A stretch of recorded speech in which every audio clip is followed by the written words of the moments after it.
Major Music.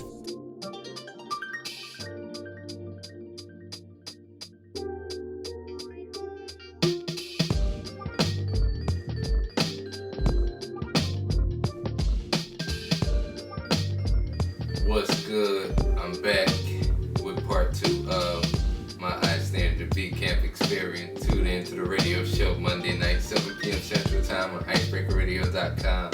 Talking music, marketing, pro audio, engineering, producer interviews. If you're trying to get on there and get an interview, hit me up on social media at d.majormusic, like it is on the shirt, D-E-D-O-T, Major Music. We'll make it happen. We've had everybody on there from Fiend, from No Limit and Jet Life, Pow Wow.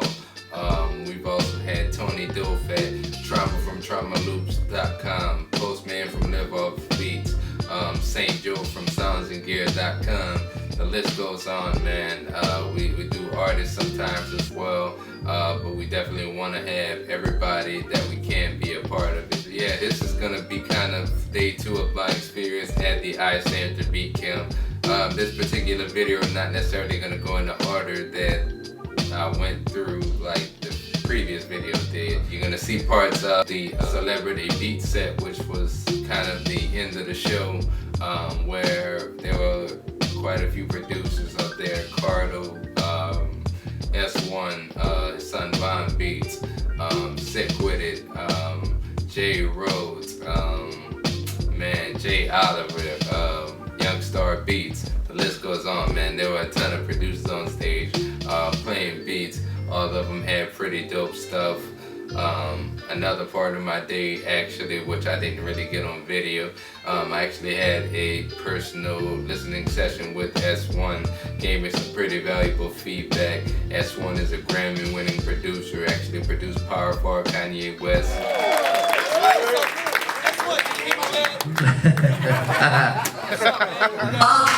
Let's go. Y'all clap your hands, man. Let's have some fun. We ain't done yet. Beat Camp Dallas. Let's go. I'm living in that 21st century, doing something mean to it. Next to the president, a president dress and dress. In other boutique stores and parties, the sheepskin coats, I silence the land. Do you know who I am, Gladys? No cheap cologne, whenever I success never smells so sweet. I think of success, the new black elite. Say my black carpet, mark of the beast. I repeat, my religion is the beat. First is like church, Jesus peace.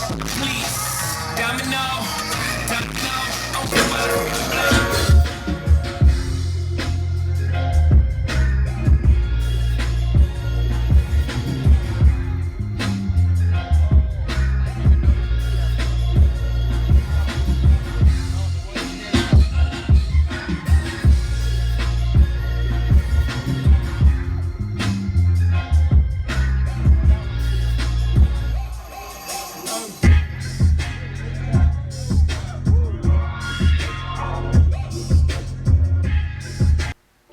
We also spent some time doing a workshop with Maddox, who is a mixing engineer for S1 and many other producers within the music industry. He talked really about preparing for recording and engineering sessions and just how really to be prepared, because you never know when a major artist may want to do business. Listen to something that's out of the genre you're going to be dealing with, something that's completely off the cuff with the artist that you're going to be dealing with. Because it kind of, it's called a purge. It's a mental purge, right? So that's one of the things I do mentally. And before the session, if I know I got a big session coming up, I'm not going to be out eating a bunch of crappy food. I'm not going to be out getting turned up the night before. You know, I'm going to make sure I eat healthy. I'm going to make sure I drink lots of water, and because those sessions can get really fluid. You may have somebody book a session for 4 hours, and you may end up getting locked in there for 48 hours with like little two-hour breaks to take a nap. Somebody major. So you just got to be prepared mentally and physically like that. In terms of the actual equipment, a lot of times what I'll do is I'll just run a couple of sessions. I'll open some sessions, make sure that all the equipment's working right. I'll kick on the microphone, make sure I got some good levels from there, just all your basic stuff so that you know everything's working. The last thing in the world that you want is to be able to work with a major artist like Common, for example.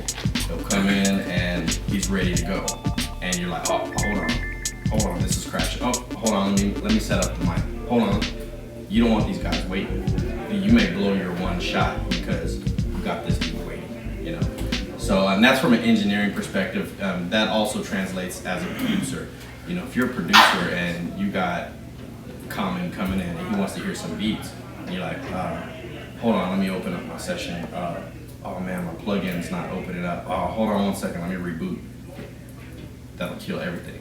Vibe is everything. So you want to make sure all the basics are out of the way.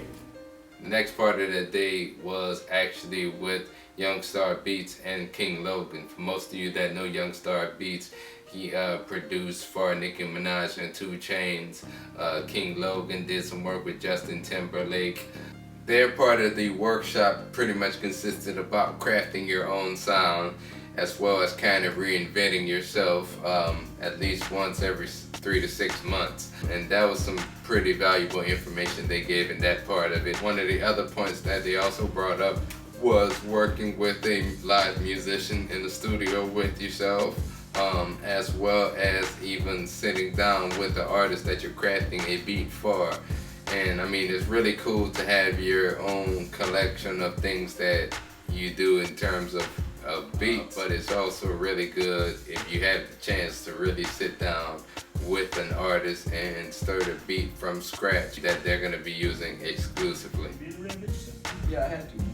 But I want to say that for everybody because you get some people who just like to do what they do. Like for me, I like to stay with the whatever's new as far as urban and R&B. Like that's where I'm at with it.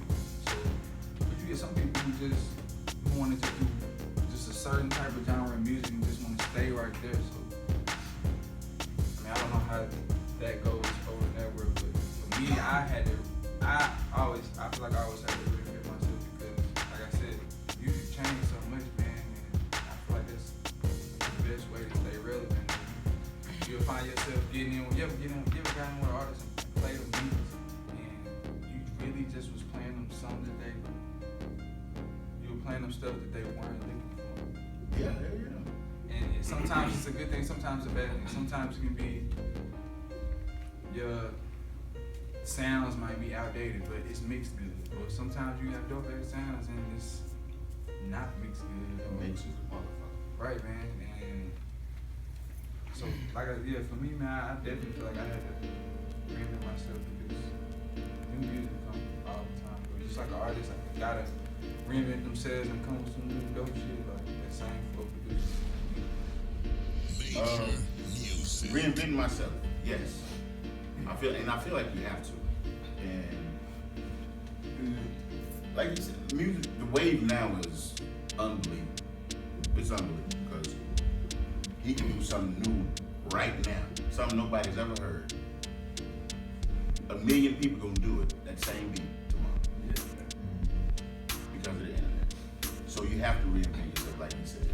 It was 6 months, you said? Because people get tired of it. You know what I'm saying? Attention span is short now. People don't want to just, oh, that's dope. They don't want to just listen to this. Everything is, everything because of him. We all gotta have trap drums.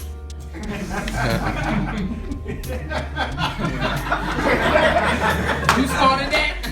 He started him. It was him. But like you have to go with the wave. You know what I'm saying? Sometimes but stay true to what you are and who you are. Yeah, go with the wave, but stay true to who you are and what you are. If you a sample here, if you chop samples, chop them. But we know nowadays that vinyl sound is not what's gonna get a check. Unless you're just doing it for the art of it, okay, do what you do. But like me, this is how I pay my bills. So I'm gonna do, let me hear what Youngstar do. Oh, this the way, this what we do. I'm gonna do it my way. Stay true to you, but if you want to stay relevant in the game, yes, reinvent yourself to what's happening at that time. I know you might like a certain style. I know you might be fan of Wu. I know you might be fan of Alchemist and all this. I know, but if you want to make a check, you gotta reinvent yourself every 6 to 9 months. You know what I'm saying? You have to. If you don't, you're gonna take that L. You're gonna take it big by yourself. Next part of the day was about producer branding and networking with Satori Anata of War Media Management. She manages actually a group of producers, and Teresa SKP, which is S1's management as well as assistant, and Kiki J of K104, which is a radio station out here in Dallas. They simply went over some of the right ways to go about networking and contacting people, whether you're trying to work or whether you're trying to do business with somebody inside of the music industry. And sometimes, networking does take a lot of time because I see a lot of people. I'm sure these leaders, they see a lot of people. And, I may have met you one time, two times, and you may think that by then I should really know who you are. No, that's not the case. I'm sorry, I wish it was. But, I need to see you, I need to talk to you almost, on the regular so that I will, see you when I see you again. It's like, okay, I know what they do, I know what they're about, I know what they're trying to do, and we, have the, reciprocal type of thoughts about each other. They know what I'm about and what I'm doing. So timing too, spend time networking. Don't just think, okay, I've done this and I've sent Teresa an email and I bought her a drink at the club. No, no, it goes a little bit deeper, a little bit more extensive with that. So please take time in your networking. And I think that a lot of times when we break down the root word of things, we're able to grasp things easier. So so the word networking comes from the idea of throwing a broad net out and pulling in what you gathered. It's a fishing of sorts, right? And just like in real life when people fish, everything that comes back in the net isn't something you can keep, right? And you have to discard the things that wasn't the bounty that you meant to receive with that wide net. So when we go out to events and we go to places and we are passing our cards out or our contact information, every lead isn't going to turn into something else. So cultivate the things that matter and gather those fish that actually, and vice versa. And plant the seed. When we're in Miami for the Beats to the Beats, that's when we were getting the beats together for the battle, and I was like, yo, all we can do is get these together and play your best and pay attention to the reaction of the crowd and know how to, you gotta pay attention to your crowd, your audience, whatever. But at the end of the day, we out here to network, we out here to grind, we out here to build relationships. Everybody who built relationships out there in 2009 came full circle. From G Unit to iStandard, and that's who we won the battle with. And they remember us as us. Like, it was nothing different. You get Teresa, you get Teresa. You get S1, you get S1. He's the same humble cat. The next part of the workshop I went to was with Jay Oliver, who did a lot of production with French Montana, and Sis, which is the senior VP of iStandard Producers. They also kind of told their perspective on building relationships and staying humble within the music industry. Just how not to really be closed off in terms of listening, meeting new people. Talked really about how one person can possibly lead you over to the next opportunity, or know somebody even who can. Me personally, I have that competitive nature in me, but at the same time, I look at other producers as kind of one big community. There are a lot of guys that I built a really good network with, that taught me some great things about production, marketing, engineering, and vice versa.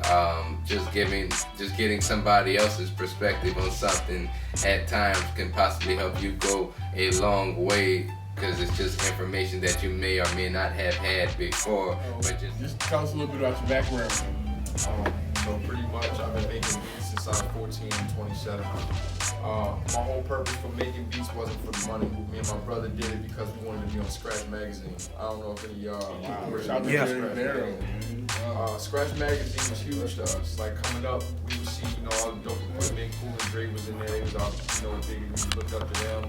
Pharrell was in there all the time. So we just wanted to be in Scratch.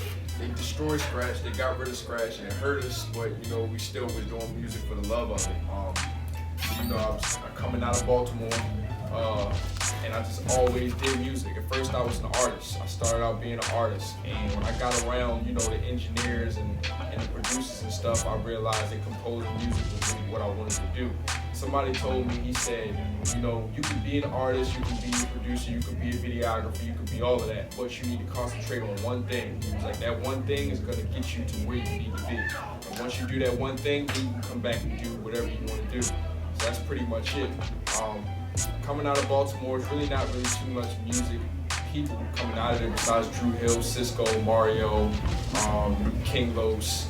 Those is really the big forefronts of Baltimore. So the thing is about building, we're talking about building relationships, and the crazy thing is, like, all my success is based off of relationships. You know what I mean? Like, that's the biggest thing. So relationships is huge, because when you have a good heart, good character, and you're humble, more people fuck with you, and that means more people are going to introduce you to other people, and that's what you want, you know what I mean, to click up and get with these circles. I came into the game with King Los, that's like my big brother. I built a relationship with him, and he built a relationship with everybody else in the industry because of how good he was at rapping. So when I would send beats to Los would send beats to other artists, and that's how I was able to get cool with them before I even met these people. So if I had beats that's getting out to these people before I meet them, and then I actually meet them, then it's on a whole nother level, because they're gonna wanna fuck with me even more. First placement was with French Montana. I had never met French. I still haven't met French. Well, I did meet French. I did a show with French in McAllen, Texas. But that was my first placement. And really, I just built that relationship with the people around French. Not necessarily just French, but it's always the people that surrounds that artist. So I started talking to Gabi, and Gabi knew who I was, and I built that relationship with him. I built that relationship with Split, you know what I mean? Just the people that's around him. I was always humble. I never made myself out to be, you know, I let the music speak for itself. I never boasted about it. I never dropped names. I never came into a situation thinking I was better than somebody. Because I tell you a story. When I was doing a beat competition in Baltimore, I got on stage, my first beat competition. I got on stage, and the dude came up to me and he said, this is a long time ago, he said, yo, he was like, it's an honor just to be up on the same stage with you battling. And I looked at him and I said, you have no idea I'm about to destroy you. Like, that is my first mentality, you know what I mean? Like, I'm about to get up here and I'm about to kill this dude, because I felt like I was better than this dude. So I got on stage, he played his beat, it was cool. I played my beat, it was crazy. Everybody went crazy, the crowd went crazy. I ended up losing that battle against this dude. And the judges, the main thing they said was, it's like, yo, your whole attitude, your whole demeanor when you came up here was all off. It was like, yo, like, you cool, but you got room to grow. Like, you can be better. Like, this is like, the way you carried yourself was ridiculous, you know what I mean? And I looked at it and was I upset? Yeah, I was upset. But the next beat battle I went into it thinking I was gonna lose. Like, I had that mentality, you know what I mean? And it humbled me, you know what I'm saying? And I was able to go to these next beat competitions and start linking up with people versus saying I'm gonna destroy these people. And one of the people that I met at the next beat competition was Mark Henry. I don't know if y'all familiar with Mark Henry, but he does tracks for Wale. He did that Wale track with Nicki Minaj. He's done a lot of records with Fat Joe and people like that. Instead of looking at Mark Henry as my competition, I looked at Mark Henry as somebody that I could build with. And once I seen how I was building with these producers, then I was like, oh man, I'm about to build with all these producers. But the thing is, everybody's not the same. Everybody's different, so everybody doesn't think the same. So you could build relationships with some producers who may really don't care about what you're doing and don't even want to deal with you. Okay, that's cool, who cares? You know, it's a lot of people out there. But what I learned and noticed that when I make music with all these people and what I've seen in LA, like, relationships is huge. When I went to LA, it's this writer that I know named T. Coles. That's like one of my best friends. He wrote Turn Up the Music for Chris Brown. So I just watched him operate. This man will go, I swear we hit 6 studios. We went to 6 different studios and he worked with 6 different producers and wrote something to 6 different producers' beats. So what does that do? That creates your chances of getting a placement even bigger. So instead of working with just one guy, you work with 6 guys. So if those 5 guys don't work, that one guy can give you that placement that you need to become great. You feel what I'm saying? And that's all based off of him building relationships with those people. So, you know, that's real big. Another big thing that I did was I worked with other producers. Like, I don't have no ego. You know, if they're dope, then let's work. If we're compatible, then we make great music. If we're not, then we don't have to work together again. So I work with a producer by the name of Ayo. I don't know if y'all familiar with Ayo. Yeah. Me and Ayo, we did tons of tracks together. And these tracks are stupid.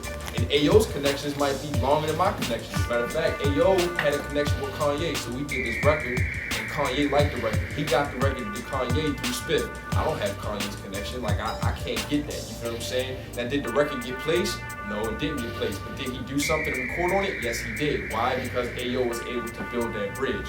You know, Ayo was just on Puff's new album. So it's like, you never know who you'll be able to touch just by dealing with other people. But people are not gonna deal with you if you're not humble and if your character is off. Like, they won't deal with you. Other ways of building relationships, one thing that, you know, people don't talk about it, but you gotta address it. Females, you know what I mean? Females are the tastemaker for music. As crazy it may sound funny, but it is what it is, you feel what I'm saying? You don't have to fuck everything that's walking in this industry. You feel what I'm saying? Because that person, that female, can connect you to the next person. I'll give you a crazy story. So when I first got to Dallas, I was talking to this girl out in Houston, and she said, yo, have you worked with anybody out here in Houston? I said, yeah, you know, I linked up with Trader Truth, I linked up with Slim Thug. I was like, but somebody that I want to get with is Kirko. And Kirko had the wave. And she said, well, I can help you with that. I laughed. I said, nah. I was like, you can't help me with that. Like, how can you get my music to Kirko? You don't do nothing but music. Nobody's messing with my clique. You know what I'm saying? So how can you infiltrate that clique? Because it's going to be hard. You have to get on by building relationships with the people in that clique and that's surrounding that artist. So, you know, that's a big thing that I've been doing. Honestly, it's gotten me exactly where I need to be. It's building relationships. Very strategic way to look at it. I mean, I think we've always looked at it the same way.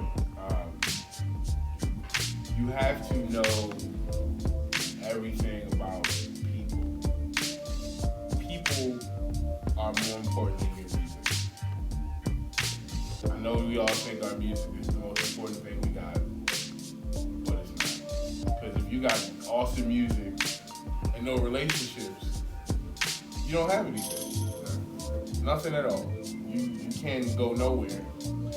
And if you spend more time working on your music than you do on your relationships, you're still gonna go nowhere. And if you spend time working on your relationships, your music can get better while you're working on your relationships. See, the human connection is the most important part. S1 got to Kanye West through a relationship.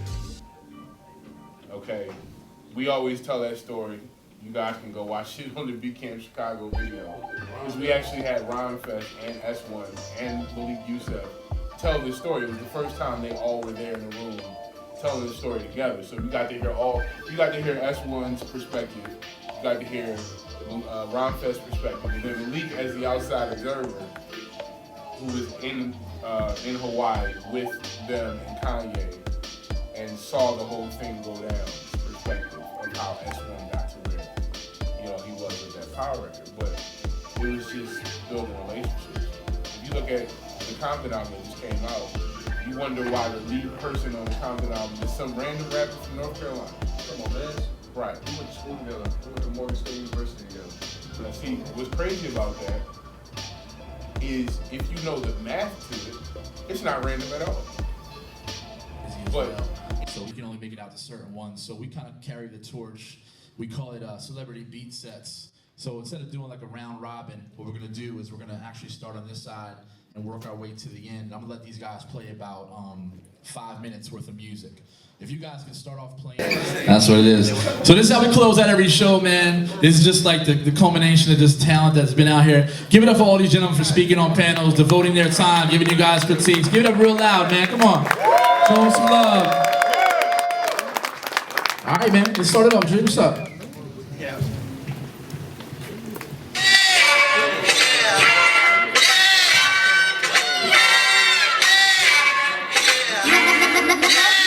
Let's get sick with the beats.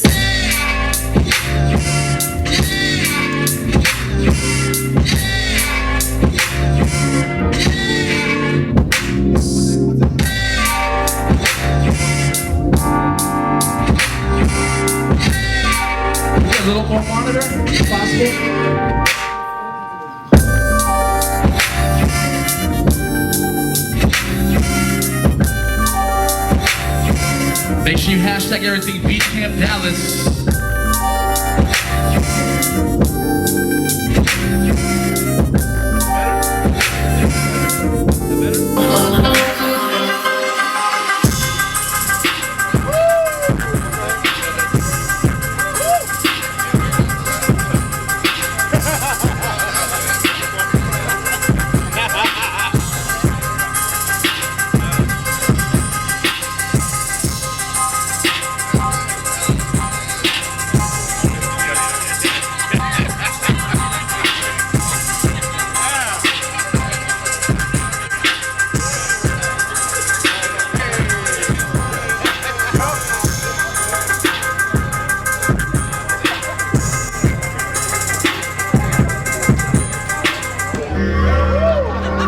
So let's rock out, man. Y'all get up for this guy, man. Cardo in the building. Cardo got wings.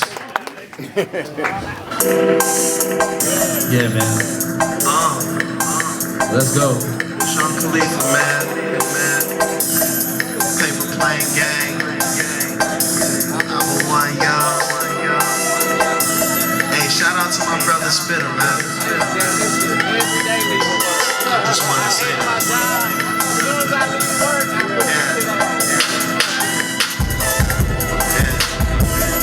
Bitch to see this shit from across the street, nigga. It's pimpin' over here. Macaroni. Pushing oranges, nigga.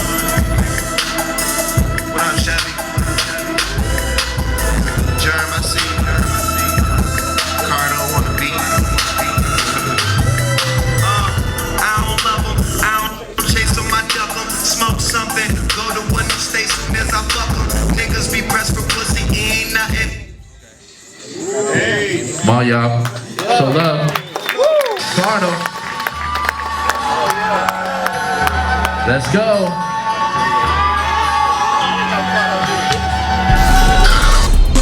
Major music.